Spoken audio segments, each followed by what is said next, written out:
بسم اللہ الرحمن الرحیم نحمده ونستعینه ونصلی علی رسولہ الکریم۔ قرآن پاک کے حقوق کی بات ہو رہی تھی، جس میں دو بڑے حقوق ذکر کیے گئے تھے۔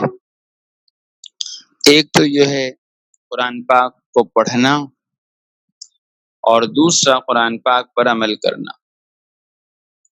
تو پڑھنے کے بارے میں چند باتیں ہو گئی تھیں۔ ایک بات یہ ہے کہ قرآن پاک کا ایک حق یہ بھی ہے کہ قرآن پاک کو صحیح طریقے سے پڑھا جائے، جسے کہتے ہیں تجوید کے ساتھ پڑھنا۔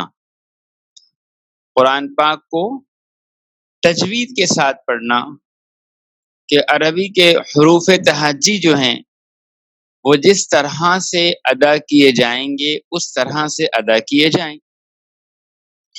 اور کچھ ضوابط ہیں، کچھ قوانین ہیں۔ کہیں مد آتا ہے، کہیں بڑا مد آتا ہے، کہیں چھوٹا مد آتا ہے، کہیں غنہ کرنا پڑتا ہے، کہیں ادغام کرنا پڑتا ہے۔ یہ ساری اصطلاحات ہیں، تو ان سب کو سیکھا جائے اور ان سب کو سیکھ کر قرآن پاک کو صحیح طریقے سے پڑھا جائے۔ آپ صلی اللہ علیہ وسلم نے فرمایا، اقرأوا القرآن بلحون العرب، کہ قرآن کو عربوں کے لہجے میں پڑھا کرو۔ چونکہ قرآن نازل ہوا ہے عربی میں، عربوں کے لہجے میں، تو اس کو پڑھنے کا طریقہ وہی ہے جس طرح عرب قرآن پڑھتے ہیں۔ ہم دیکھیں، ذرا غور کریں، قرآن کے علاوہ کوئی زبان ہم سیکھتے ہیں، اب اندازہ کیجئے کہ بچپن سے وہ زبان پڑھتے چلے آتے ہیں، مگر بڑے ہو کر اس زبان کو مزید سیکھنے کے لیے، اس کے لہجے کو سیکھنے کے لیے، اس میں روانی پیدا کرنے کے لیے کتنے جتن کرتے ہیں۔ اس زبان میں مہارت کا فائدہ ہمارے سامنے ہوتا ہے، اس لیے ہم اس کے لیے الگ الگ ہزاروں روپے دے کر اس میں مہارت حاصل کرتے ہیں، اس کے لہجے کو سیکھتے ہیں، اس میں روانی کو بڑھاتے ہیں۔ آپ اندازہ کیجئے قرآن پر ہمارا کتنا پیسہ خرچ ہوا۔ اگر قاری صاحب کو 500 روپے دے دیں تو سمجھتے ہیں بہت زیادہ دے رہے ہیں۔ ارے بھائی 500 روپے لیتے ہیں ایک بچے کو پڑھانے کے، 10-15-20 منٹ تو پڑھاتے ہیں، اور ہزاروں روپے ہمارے کہیں اور لگ رہے ہوتے ہیں، اور وہ بھی کم لگتے ہیں۔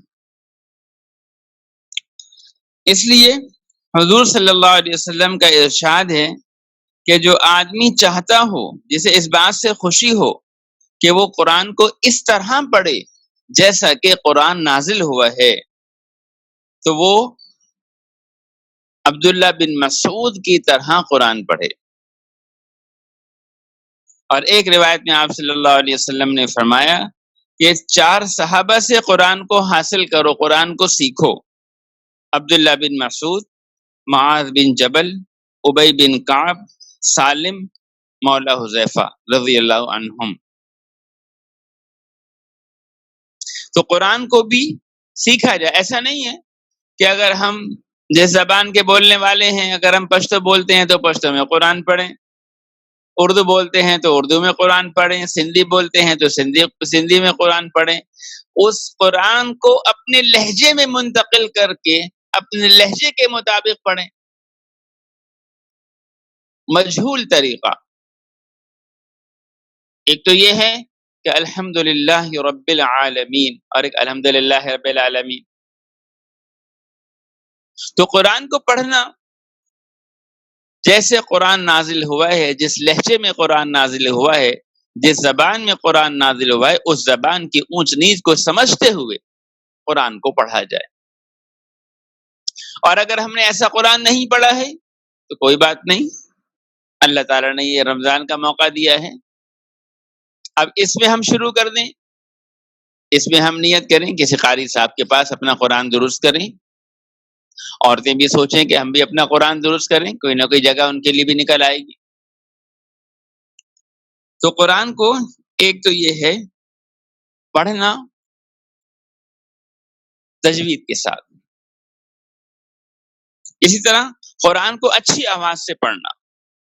آپ علیہ الصلوۃ والسلام نے فرمایا زین القرآن باصواتکم فإن الصوت الحسن یزید حسنا، کہ قرآن کو زینت دو اپنی آوازوں سے، کیونکہ اچھی آواز حسن کو بڑھا دیتی ہے۔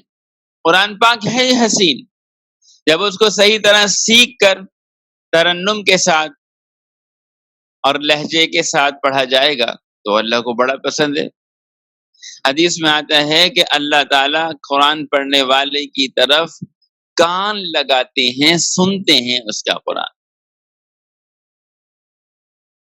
فخر کی بات ہے کہ ہمیں اللہ کی کتاب اس طریقے سے پڑھنی آئے جس طریقے سے وہ نازل ہوئی ہے، جس طرح وہ نازل ہوئی ہے۔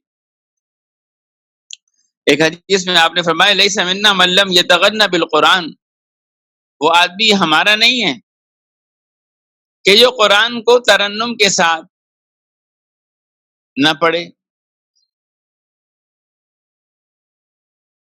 تو ہمیں قرآن کو پڑھنا سیکھنا چاہیے۔ اسی طرح ایک قرآن پاک کا، قرآن پاک کو یاد کرنا ہے۔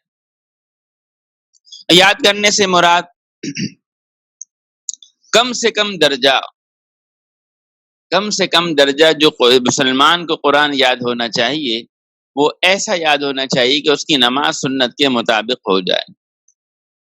ایسا نہ ہو کہ قل واللہ احد یاد کر لی، ہر رکعت میں بیچارہ وہی پڑھتا ہے۔ تو اتنا قرآن کم از کم یاد ہونا چاہیے، اور آخری درجہ 10 صورتیں آخر کی تو یاد ہوں آدمی کو۔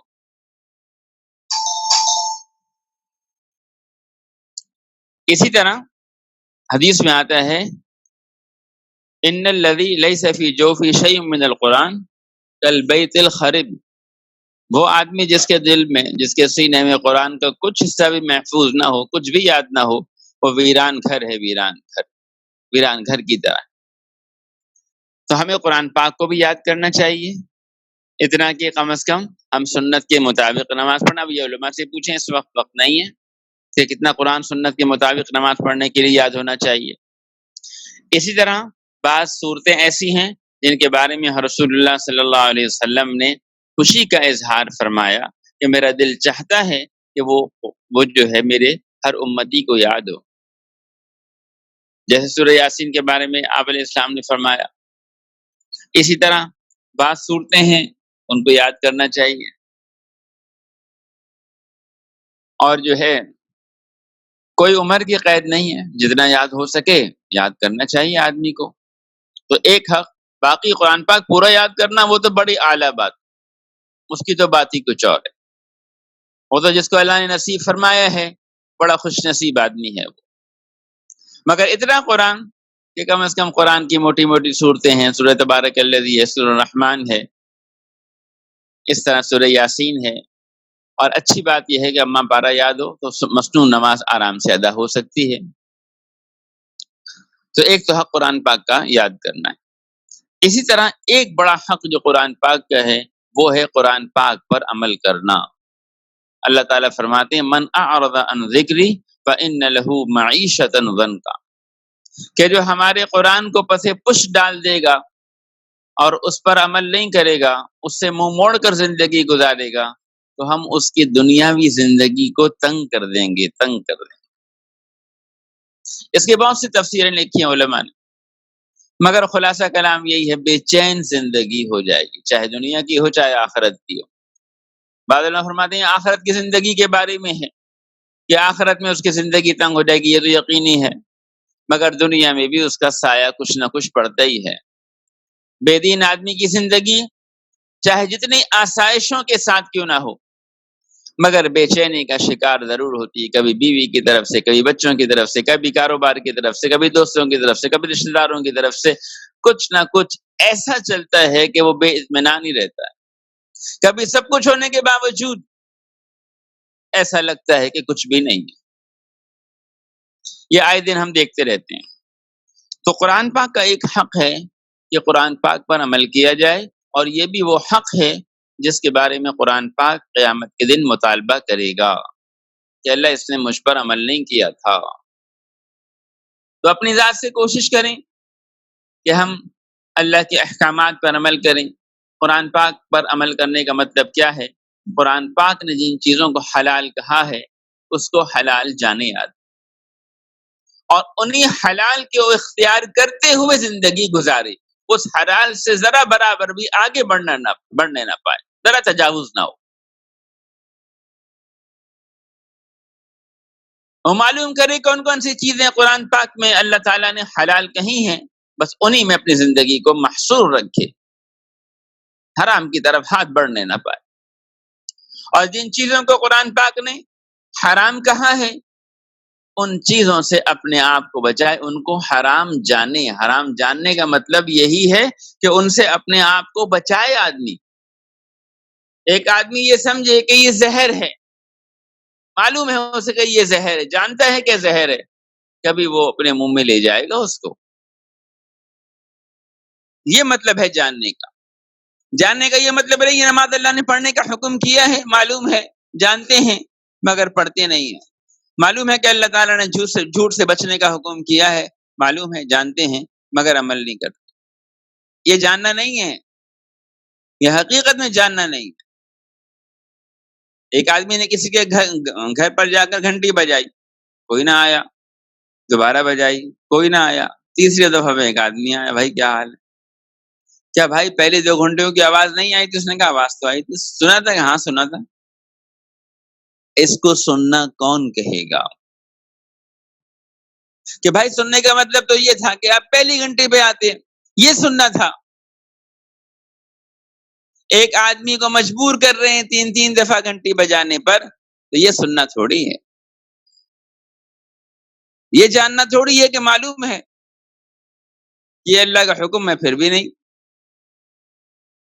تو اس کی ہم عادت بنی۔ رمضان اسی کی عادت کے لیے یہ مشق کا مہینہ ہے، کیونکہ رمضان میں جو اللہ نے روزے فرض کیے ہیں اس کا مقصد بیان فرمایا کہ لعلکم تتقون، تاکہ تم لوگ تقوی اختیار کرو۔ انشاءاللہ روزہ کیسے رکھنا چاہیے جب اس کا بیان آئے گا تو اس میں عرض کروں گا۔ تو کم از کم ہم ایک کام تو کریں نا، اتنا تو ہم کر سکتے ہیں نا، کہ اس رمضان میں ہم یہ نیت کریں کہ ہم کوشش کریں گے اپنے ہر عمل کو پرکھیں گے، جانچیں گے، اور ہر عمل کو حلال حرام کی کسوٹی پر رکھ کر دیکھیں گے۔ اگر کرنے کا کام ہوگا، اللہ کو پسند ہوگا تو کریں گے، ورنہ چھوڑ دیں۔ کم از کم اس 20-25 دن کا جو وقت ہمیں ملا ہے، اس میں تو ہم یہ نیت کریں نا، اس میں تو ہم گھٹنوں کے بل ہی چلنا شروع کریں۔ اللہ ہمیں اپنی قدرت سے پاؤں کے بل بھی چلنا نصیب فرما دیں۔ تو ایک اللہ تعالیٰ کا اس قرآن پاک کا حق یہ ہے کہ قرآن پاک پر عمل کیا جائے، اور اس کے لیے یہ رمضان مبارک اس کی مشق کا بہترین مہینہ ہے۔ ہم دیکھنے میں، بولنے میں، سننے میں، چلنے میں، ہاتھ کے استعمال میں، ذہن کے سوچ کے محور میں، دل کے سوچ کے زاویوں میں ہم سوچ سکتے ہیں کہ ہم کوئی کام ایسا تو نہیں کر رہے جو اللہ کو ناراض کرنے والا ہو۔ ذرا سا بریک تو لگائیں، ذرا کچھ لگام کو کسیں تو صحیح، کچھ تو کھینچیں۔ ہمارے ہاتھ بے لگام، ہماری زبان بے لگام، ہمارا دل بے لگام، ہماری سوچ بے لگام، ہم تو بے لگام ہی چل رہے ہیں۔ یہ رمضان بھی اگر اب لگام لگانے کے لیے نہ آئے تو بھائی کون سا موقع ہوگا؟ اپنے روزے کو بہترین بنانے کے لیے، اپنے روزے کے مقصد کو حاصل کرنے کے لیے ہم کوشش کریں کہ ہم اس قرآن پاک کے حق پر عمل کرنا شروع کریں۔ اللہ تعالیٰ انتظار میں ہوتے ہیں کہ بندہ قدم تو بڑھائے۔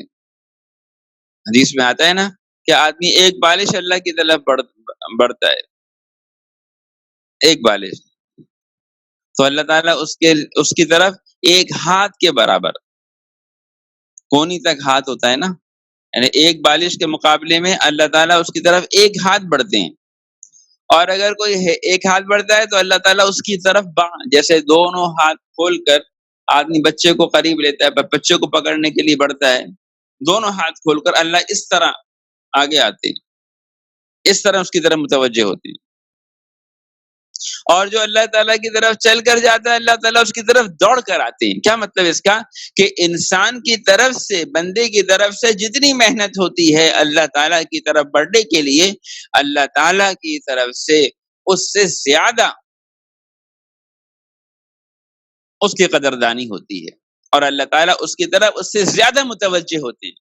اب وہ کریم رب تو ہماری طرف متوجہ ہونے کے لیے تیار ہے، ہماری ہی توجہ نہیں، تو ہم اللہ کو اس مہینے میں اپنی نیکی کر کے دکھائیں کہ قرآن پاک کے بارے میں نیت کریں کہ قرآن پاک کو پڑھیں گے بھی، اور روزانہ پڑھیں گے، اور اپنی مقدار کو بڑھائیں گے، انشاءاللہ کوشش کریں گے بھائی ایک پارے تک ہم سب کی مقدار چلی جائے، روزانہ ایک پارہ انشاءاللہ، اور بھائی قرآن پاک کو سیکھ کر پڑھیں گے، اور قرآن پاک کو اچھی آواز میں پڑھنے کی کوشش کریں گے، اور اسی طرح قرآن پاک کے مطابق اپنی زندگی کو بنائیں گے، اور عملی طور پر قرآن پاک کو اپنا رہنما بنائیں گے۔ جو کام اللہ نے قرآن پاک میں ہمیں کرنے کے لیے کہیں ان کو کریں گے، جن کاموں سے اللہ نے منع کیا ہے ہم ان سے رکیں گے، اور بھائی اس میں کمی کوتاہی ہے تو اللہ سے معافی مانگیں گے، اور بھائی اپنا علاج کرائیں گے۔ ڈاکٹر کے پاس جاتے ہیں نا اپنے علاج کے لیے، ایسے بھائی اس کا بھی علاج ہوتا ہے۔ میں اللہ کے حکموں پر نہیں چلتا، بھائی کیسے چلنے لگ جاؤں؟ کسی اللہ والے کی صحبت میں جا کر اس سے علاج کرایا جائے۔ اللہ تعالی ہم سب کو عمل کی توفیق عطا فرمائے۔ الحمدللہ رب العالمین والصلاۃ والسلام علی رسول محمد وعلی وصحبہ اجمعین۔ اللهم صل علی محمد عبدک ورسولک وصل علی المؤمنین والمؤمنات والمسلمین والمسلمات الاحیاء منهم والاموات۔ ربنا ظلمنا انفسنا وان لم تغفر لنا وترحمنا لنکونن من الخاسرین۔ یا اللہ محض اپنے فضل و کرم سے، اپنی رحمت سے ہماری دعاؤں کو قبول فرما لیجئے، ہمیں قرآن پاک کو پڑھنے والا بنا دیجئے، اور کم از کم یا اللہ روزانہ ایک پارہ پڑھنے کی توفیق عطا فرمائے، قرآن پاک کو یاد کرنے کی بھی توفیق عطا فرمائیے، قرآن پاک کو یا اللہ صحیح طرح سیکھ کر پڑھنے کی توفیق عطا فرمائیے، اور قرآن پاک پر عمل کرنے کی توفیق عطا فرمائیے۔ اے اللہ اس رمضان میں ان تمام نیتوں کو ہماری قبول فرمائیے، کمی کوتاہی کو درگزر فرمائیے، اپنی رحمت سے ہمیں نیک، صالح اور اپنا اچھا بندہ بنا دیجیے۔ اے اللہ اپنے پیارے بندوں میں ہمیں شامل فرما لیجیے، اپنے مقرب بندوں میں ہمیں جگہ عطا فرما دیجیے۔ یا اللہ اپنی رحمت سے ہر قسم کی عافیت، سہولت، یسر کا معاملہ فرمائیے، ہر قسم کی کمی کوتاہی کو دور فرمائیے، ہر نیکی کو قبول فرمائیے، ہر گناہ سے یا اللہ بچنے کی توفیق عطا فرمائیے۔ یا اللہ ہمارے پیارے نبی صلی اللہ علیہ وسلم جو خیریں آپ سے مانگی ہم سب کو ساری امت کو عطا فرمائیے، جن شروع سے بنا چاہیے ہم سب کو ساری امت کو بنا نصیب فرما دیجیے۔ اس رمضان کو ہماری مغفرت کا سبب بنا دیجیے، اپنی رضا کا سبب بنا دیجیے، تقوی کے حصول کا سبب بنا دیجیے، قرآن پاک کے مطابق زندگیوں کے آ جانے کا سبب بنا دیجیے۔ محض فضل و کرم سے ہماری دعا فرما لیجیے۔ صلی اللہ علیہ نبی الکریم، آمین برحمتک یا ارحم الراحمین۔